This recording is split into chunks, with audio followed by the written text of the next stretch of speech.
ஜாம்பவான்கள் இங்கே மேடையிலே அமர்ந்திருக்கிறார்கள். ஆகவே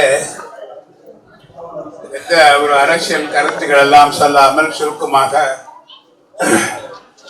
என்னுடைய இனிய நண்பரும் என்னுடைய 2 மகன்களை விட இளையவராக இருக்கக்கூடிய எனக்கு இன்னும் 3வது மகனாக நான் கருதுகின்ற அன்பிற்குரிய சுபாஷ் அவர்களே, மேடையிலே இங்கே முதலிலே எனக்கு ரொம்ப நெருக்கமான நெடுமாறன் அவர்களை பார்க்கின்றேன்.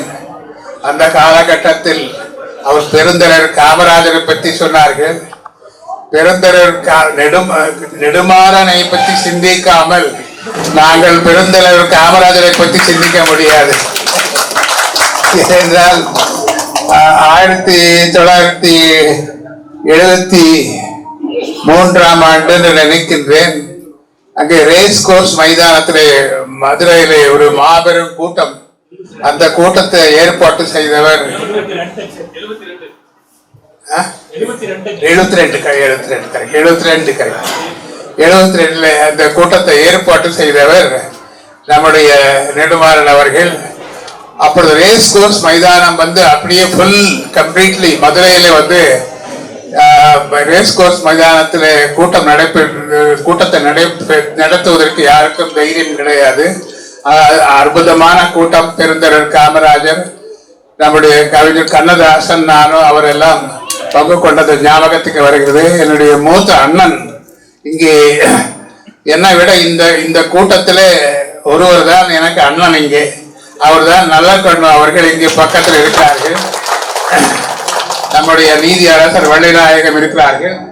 இன்று முக்கியமாக இங்கே 53 ஆண்டுகள் நிறைவு பெற்று 54வது ஆண்டிலே நம்முடைய பத்திரிகைகளை எல்லாம் அதற்கு ஒரு சங்கத்தை வைத்து பத்திரிகை நிருபர்களுக்கு நல்ல வகையிலே சேவை செய்து இங்கே பணியாற்றக்கூடிய சுபாஷ் அவர்கள் இந்த கூட்டத்தை ஏற்பாடு செய்திருக்கிறார்கள்.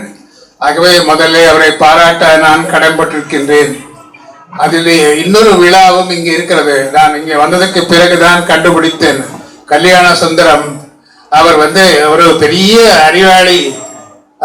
அவருக்கு 90 வயது. அடுத்த 2 நாட்களுக்குள்ள மே மாதம் 10ஆம் தேதி கரெக்டா மே 10th அவருக்கு 90 ஆண்டுகள். எனக்கு 96, இவருக்கு 98. நெடுமாறன் தான் நம்ம 3 பேரும் நெடுமாறன் தான் இளைஞர் இங்கே. ஆகவே இந்த அற்புதமான கூட்டத்தில் இங்கே நம்முடைய ஈரோடு சுப்பிரமணியம் வந்திருக்க நிறைய பேர் வந்திருக்காங்க. எல்லாரும் பேரும் சொல்றதுக்கு முக்கியமாக இந்த நிகழ்ச்சி இவர்களெல்லாம் பாராட்டுவதோடு இந்த பத்திரிகை நிருபர்களுக்கு அவர்களுக்கெல்லாம் என்னென்ன வசதிகள் செய்த வேண்டும் அதையெல்லாம் ஒவ்வொரு ஆண்டும் நான் இந்த பத்திரிகையாளர் சங்கத்துக்கு நான் கலந்து கொண்டிருக்கின்றேன். அவருக்கு எல்லாம் விளக்கமாக சொல்லியிருக்கிறேன். அது இப்ப டைம் இல்லாதனால அதெல்லாம் இப்ப வேண்டாம். அதெல்லாம் ஆகவே இந்த நேரத்தில் அத்தனை பேருக்கும் என்னுடைய பாராட்டுதலை தெரிவித்துக் கொண்டு நான் இன்னொரு இதுக்கு போக வேண்டியிருக்கிற காரணத்தால அவருடைய பர்மிஷன் வாங்கியிருக்கின்றேன். ஆகவே எல்லோருக்கும் என்னுடைய வாழ்த்துக்கள்.